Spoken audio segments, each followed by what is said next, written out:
But I also understand if you're a Palestinian or an Arab, why you want to fight these motherfuckers coming in. They've made a bad bet. Seems like if we look today, it's a pretty good bet, no? No, because the objective of Zionism is to keep Jews safe, and in that sense, it's been a failure because they're at war the whole time. Yeah, the wars that they're winning, here. though, right?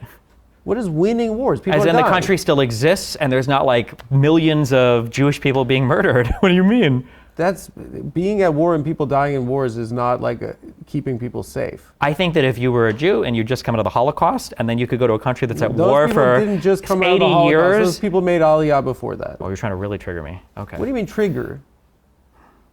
Okay. The majority of the Jews that were there by 48 were probably from Europe. I agree with you, right? First, second, third, there was a ton of aliyahs for people. Aliyot. Yeah, for people coming over. After 48, in every successive war, there was a huge migration of Jews from surrounding Arab states because Correct. people get mad. Yeah. So today, the majority of the people living there are of Middle Eastern descent, right? Is it worth having like a democracy that's based on ethnicity, where in order to maintain it, you have to maintain a majority naturally, right?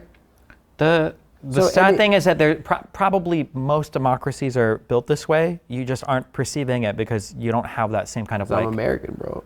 Yeah, you don't have the same pressure. Sick. Like even in the United States, we don't take more than, of all the immigrants legally we accept per year, no more than 7% come from each country, That's not right? the point I'm making. The point I'm making is if you're going to establish a Jewish state, right, you have to establish a Jewish majority. Sure, It's going to be a democracy, right? Yeah. And so like there's a demographic issue if there's just as many Palestinians. Yeah, there is. That's why traditionally they didn't capture the West Bank and the Gaza Strip, and after 67 they did, and it fucked shit up a lot for them. This is not like two sovereign groups of people that are at war with each other. There's a power imbalance, and if you ignore that power imbalance and you say that there are two sides to every story, then you ignore kind of the political reality there. Okay. I understand your view. I think that your view is super wrong.